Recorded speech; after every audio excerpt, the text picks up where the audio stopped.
This is a Witchy Films podcast. No, don't do that!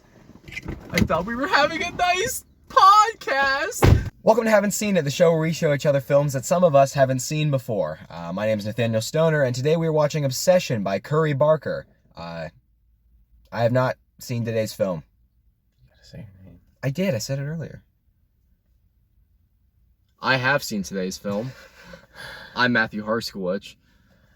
I Jacob French today's film. I haven't seen it. I have seen it. So guys, what's this movie about? So, are you familiar with the concept of like a genie's lamp?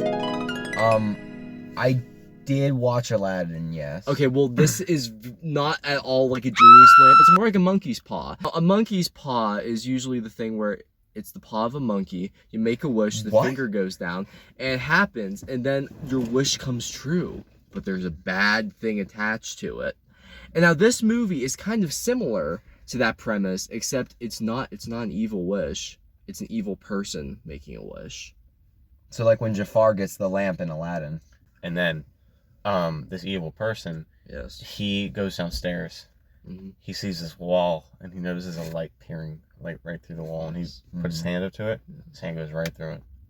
It's crazy.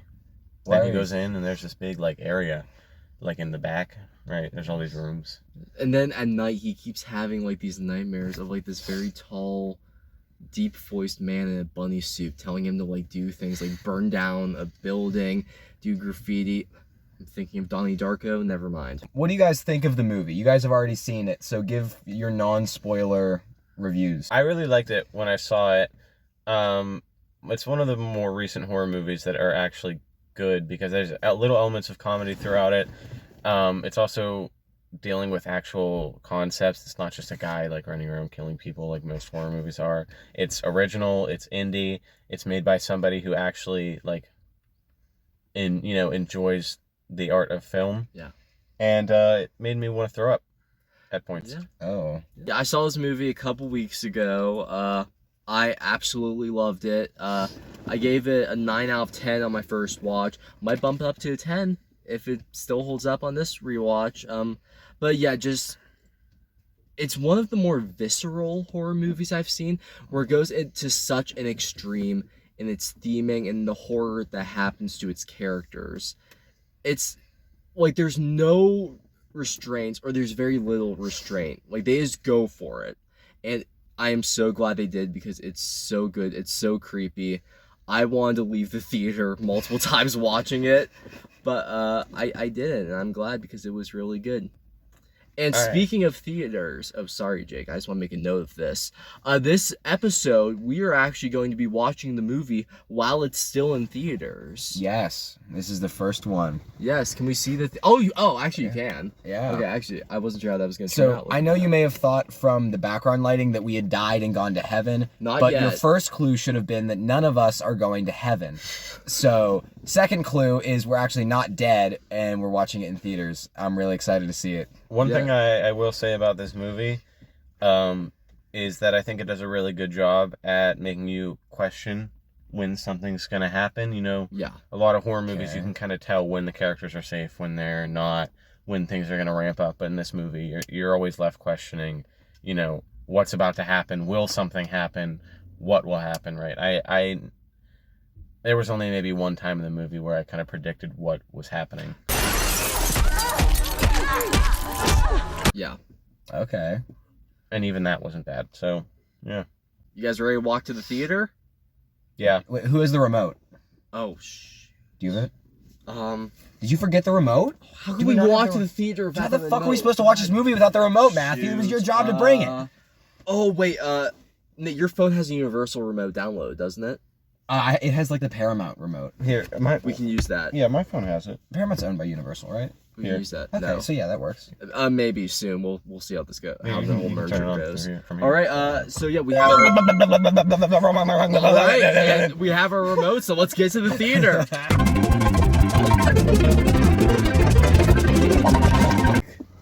I want to eat a sandwich. Alright, so we just got back from the theater after seeing Obsession. Jake and we saw it for the second time, and Nate has seen it for the first time. Nate? Thoughts? I don't like it. I don't like it at all. It's a movie, and it's very scary, and it makes me very viscerally uncomfortable, which I know horror movies are supposed to do, but this one, I didn't like it. I didn't like it at all. I don't want to give it a rating, because as a film, it was very, very good, but as a experience in my life, it was very, very bad. I feel like I always gain something from a movie, even if it's a bad movie. Like, I can watch the Emoji Movie and go, wow, here's what not to do when making a movie. Or like, maybe this visual element, it could inspire something cool. I gained nothing from that movie. I feel like I lost something. Really? I don't know what it was, but I feel like I lost something. You didn't even gain any, like, inspiration for, like, the lighting of the visuals or anything? No, like, I didn't gain anything, because I don't want to think about the movie. I don't want to think about it ever again. That was it was such a disturbing movie. That was the most disturbing movie I've ever seen, ever. That was so, still just, no more. No. I didn't, no. You two talk. I don't want to think about the movie anymore. Second watch, like Matthew said, and it was worse than the first one somehow.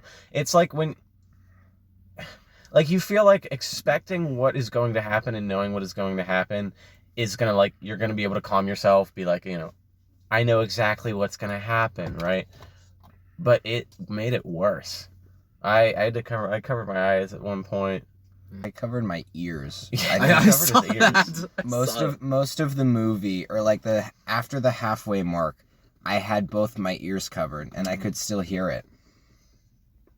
There were some little things that got me. The first time, obviously, the big things got me. You know, like the big scares got me. But this time, like, there were a bunch of small things that really, like, got me. Like, it was stupid too. It was like when he's laying there with Nikki and the phone pinged. The burn, yeah. There's like, I jumped, right? You know, it was just, it's insane. And to the fact that it's an indie filmmaker who did this all on his own time and his own budget, like, it's amazing that he was able to do this, because this movie's amazing. It's so good. In a film perspective. It's I don't even know. Like, it's one of those things where, like, it's really good, but it's so, like, disturbing and kind of, like, gross that it leaves you feeling unwell. Yeah. I don't feel well at all. It's like seeing two cars about to viciously hit each other. You know what's gonna happen, but the suspense of watching it just grips you. That was my feeling about the car scene with Sarah in the movie, where the whole time, the second he steps in the car, I'm like, okay, I've seen this movie before. I know how this ends. I know what happens. I don't want it to happen that way. And of course, since it's a movie that's been done since 2024, it happened. Yeah, I mean, this movie, it truly is a spectacle for just, like, how little it was made, the small crew involved, like, the lighting in this movie. They paint Nikki, at the post-wish Nikki. It's so weird to talk about, because, like, it's clearly not, like, a possession thing. She's not possessed by anything. It's just the result of Bear's fuck-ass wish. It's so weird. Like, I don't know how to explain the thing, because they're two separate things. It's just like it's just like an entirely different personality. Yes. You know, it's like she has a personality disorder. It's not like a possession. Yes, but then at times when they, like, reveal the real Nikki's personality, like the phone call, which starts out as a very funny scene with him talking to the helpline, which was actually the director Curry Baker's voice. as the One Wish Will helpline. It's starting as that, but then him just being like, do you want to talk to her? And then you just hear her screaming. And how Bear is listening to this after he knows how to reverse the wish. He knows how to end Nikki's suffering, but he chooses not to because he is a fucking piece of shit who pisses me off to no end. But yeah, and then also, in my opinion, the creepiest scene in this whole movie is when Bear gets the text from Sarah being like, hey, we need to talk about stuff. I'm at the park. He starts leaving. And then Nikki just whispers to, kill me. Like the real Nikki emitting out of the Wish Nikki's persona. And just asking Bear to end her suffering. And him choosing not to. It is so heartbreaking. It did not feel good in a place like this. And yeah, it just creeped me out to no end. And very few movies, especially horror movies, can get me to feel genuinely uncomfortable in my own skin. This movie manages to do that, and for that, I'm glad it did, because I like it when a movie in a specific genre can go to the fullest extent of its genre. Like what Labyrinth does for fantasy films, or kind of like what Donnie Darko did for more psychological horror. This does that for the concept of a wish horror. The cinematography was very good. It was. The music was great. I loved it. I love that one song, the one that plays during the montage. Yeah, I love kind of the theme because there is the dun, dun. It's a very soothing piano theme. But there's just this little thing in the background. Yeah.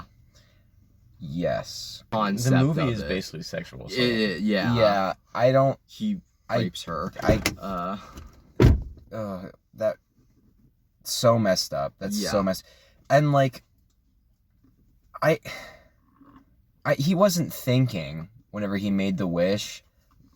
So he didn't start out with the evil mindset, but when it gets to a point and she literally asks him to kill her, and he says, and he just leaves. What he said was he went, what is so bad about? He knows that she's not with him. Yeah. And he knows what he's doing to her. Yeah. In the beginning of the movie, the first 25 minutes, even after he made the wish. Yeah. And those weird things were happening. I was kind of he's not a bad guy. He just did something bad. He did something stupid. I wanted things to pan out well for him. Yeah. But the one scene, it flips at that exact scene when he's having sex with her. That's when it flips. That's the point. That's when I'm like, okay, now he knows exactly what he's doing, and he's still doing it. Yeah. Because although the main antagonist of the movie technically is Nikki, it's really him. It's him. And she's not the one who's obsessed. Mm-hmm. He's obsessed. Yes. People are watching this movie and seeing this girl and taking it as women are crazy, they're evil, and they'll do whatever they want. I saw someone include her on the list, the top 10 best horror films of this year, or the best horror villains. I was like, did you watch the movie? She's not. She is not the villain here. She's not the one at fault. What? And it's Sorry, I'm fucking with the lighting.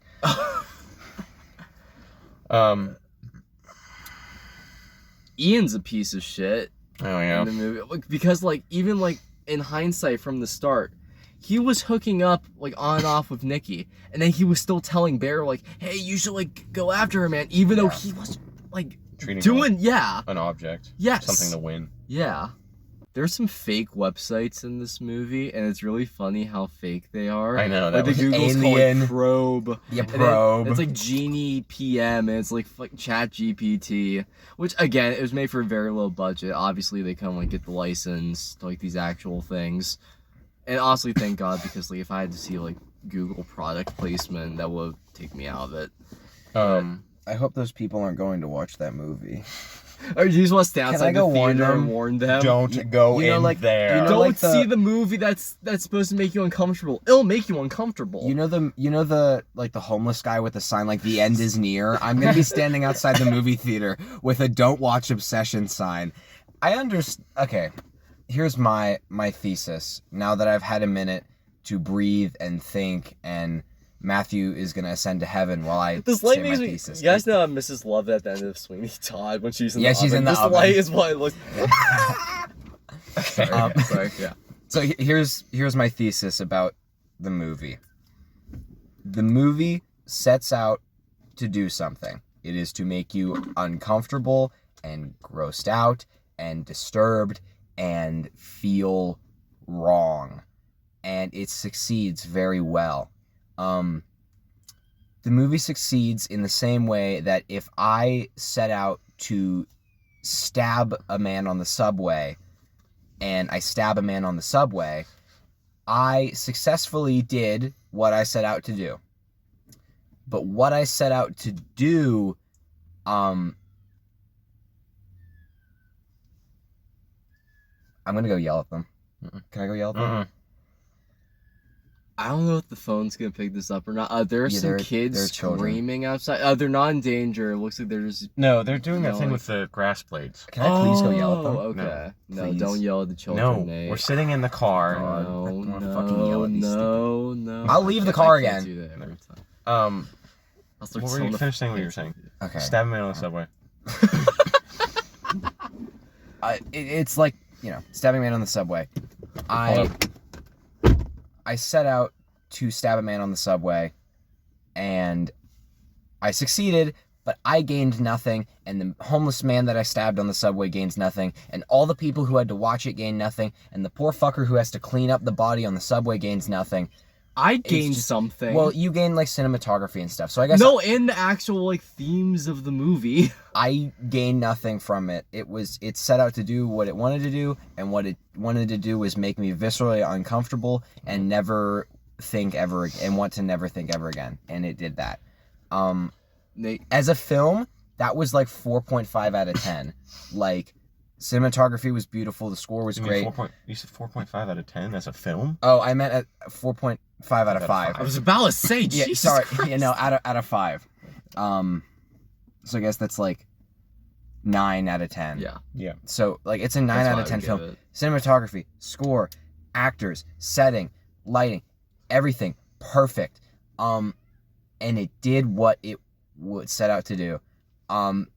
Just the whole movie felt like one big nail on the chalkboard of my brain. And I don't like nails on chalkboards. One of my favorite things about the movie was I don't want to mispronounce her name, so I'm just going to say the actress who played Nikki. Indy Navarrete. Navarrete. I hope that's right. I don't want to mispronounce it, so I'll just say the actress who played Nikki plays her So good. so She's so well. good. And the fact that this is like one of her first Yeah. big major film I know credits. she was on a CW Superman show Yeah, for and a that's couple it. years. That was It's her amazing. only other major As who? credit. Some background, like a third character, like third party character. And like I loved, especially anytime she was talking, it was like her face was like her face was saying what I'm gonna call her the freaky Nikki side of her was saying, but her eyes, you could just see it in her soul that what she was saying she didn't believe in, and that she didn't want to be doing this, and that she was being forced to be doing something that she didn't want to do. I thought that was amazing, and something I didn't notice my first watch because I was too freaked out to really pay attention to the actual cinematography, like yeah, the cinematic details is what I'm it's trying like to say. she's like a live action stop motion character. Oh yeah, Where it's like her eyes and her she mouth, they does. all move, sorry. They like all move at like a slightly different rate, to the point where like they even, I think the scene where it's like she like is like almost on top of her, then she like backs up. Yes, the walk, and that's they what I said. reverse the motion. The walk Where that she it's does. kind of goofy, but it's also like really creepy. Like it's, yeah. I feel like the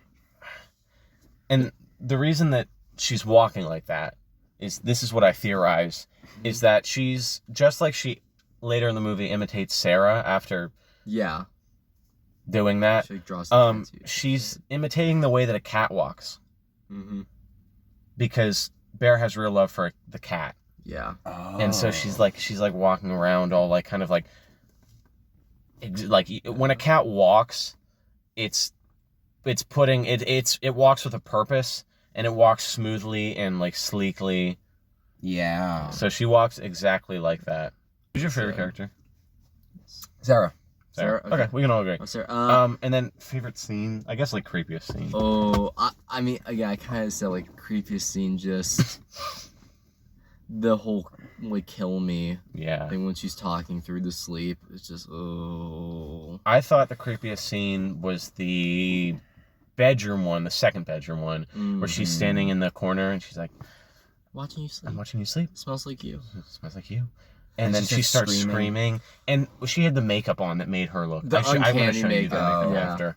I don't know. Don't show me. I don't want to think about this. The minute we stop recording, I want to wipe it from my brain. But like, and then she starts screaming, and the walk she does, I hated it the first time. Nate, creepy scene.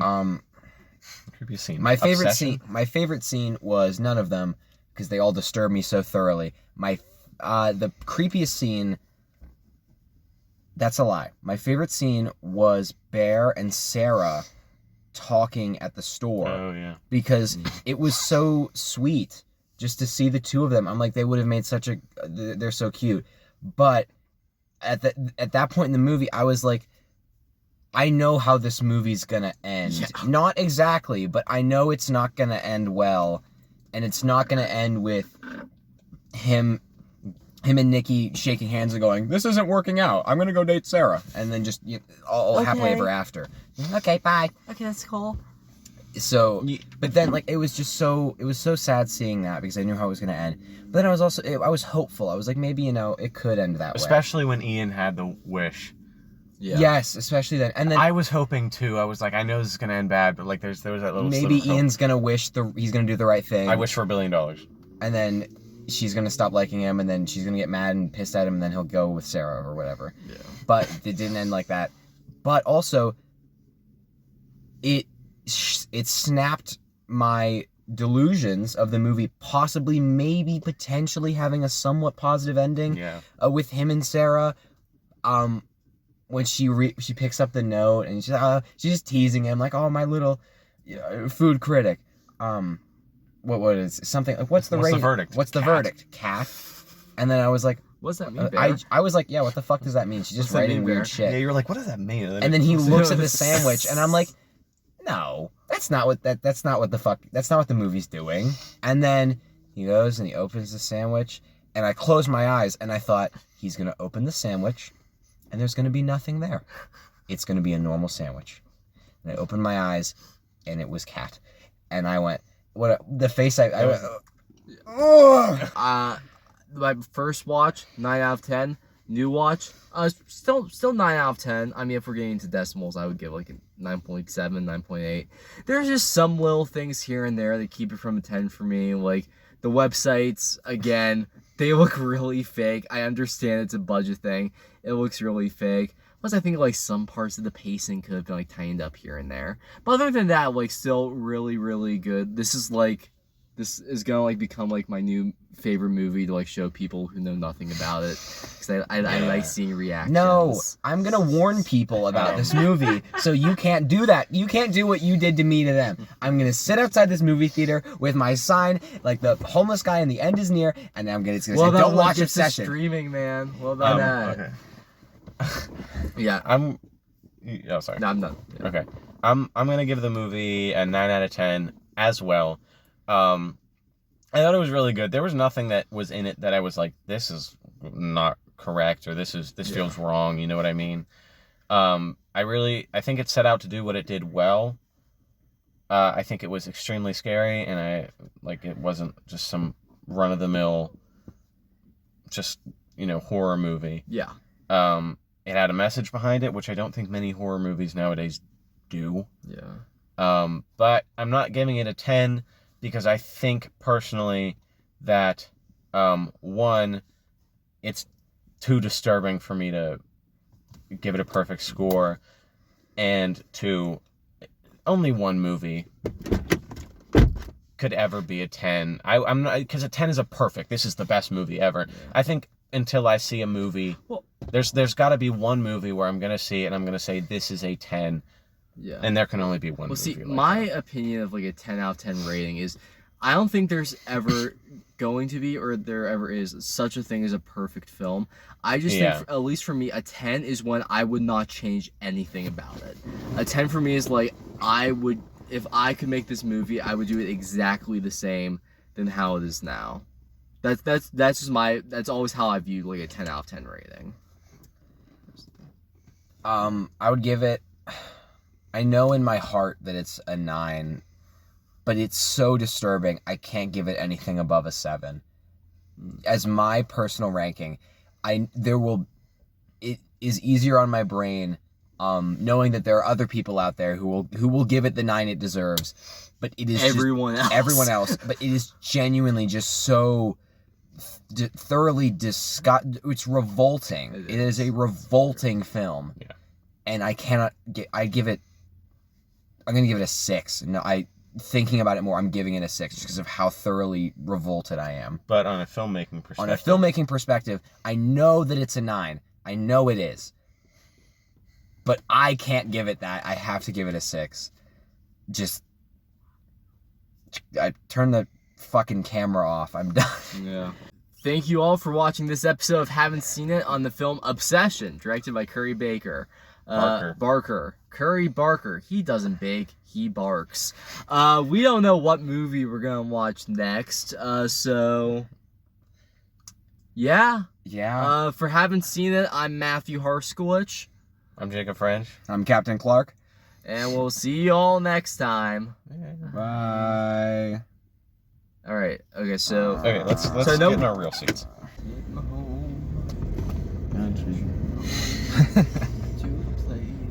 Actually, wait, Jake, can you pull over again? I'm sorry. I know we just left the parking lot. I really have to pee. Are we serious? Listen. We just left the theater. I drank a lot of it. We spent forever in the parking lot. You couldn't have done it. Listen, man, I can't control my body's urge. Oh, we left the camera up here. Yeah, we did. Here. Oh, crap. Oh, did we not turn it off?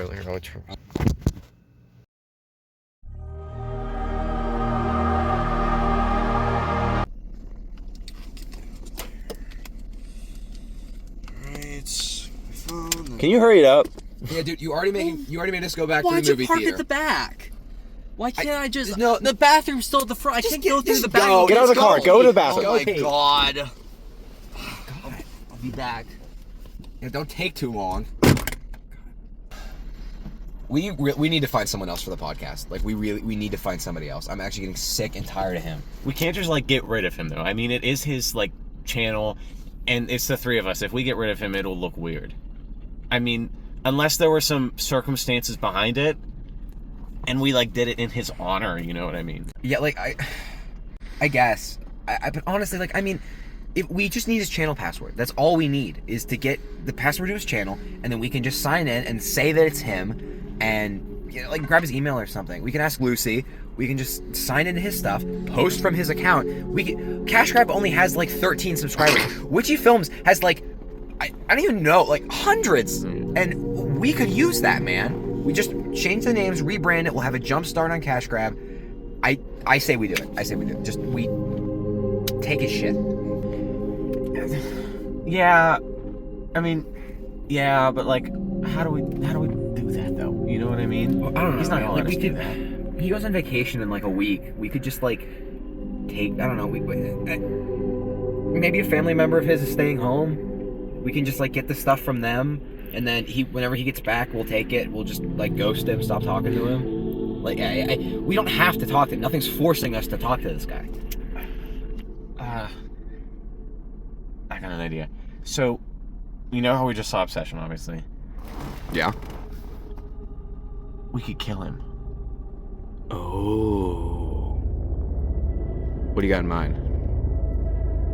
I don't have any pills in the car.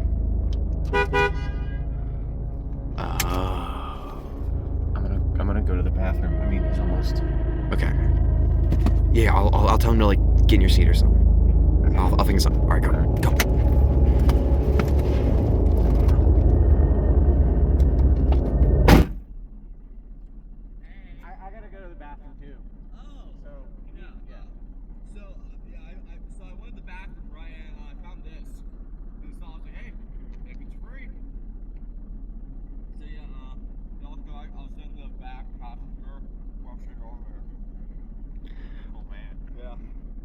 Hey, Matt, can you come sit up front?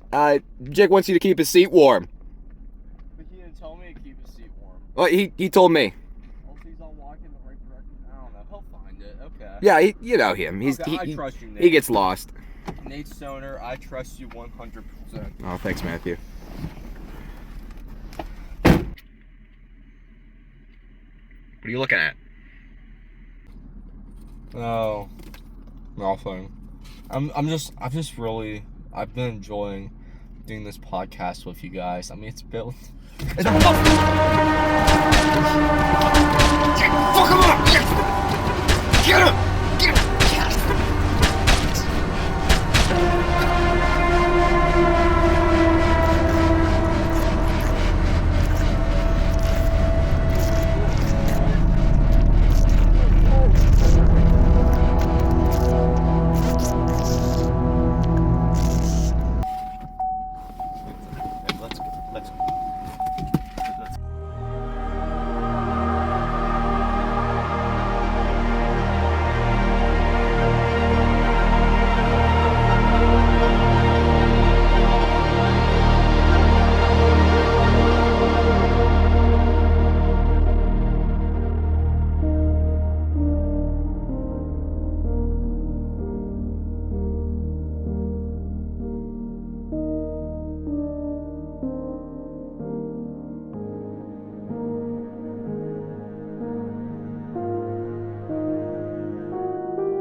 This is a Cash Grab Productions podcast.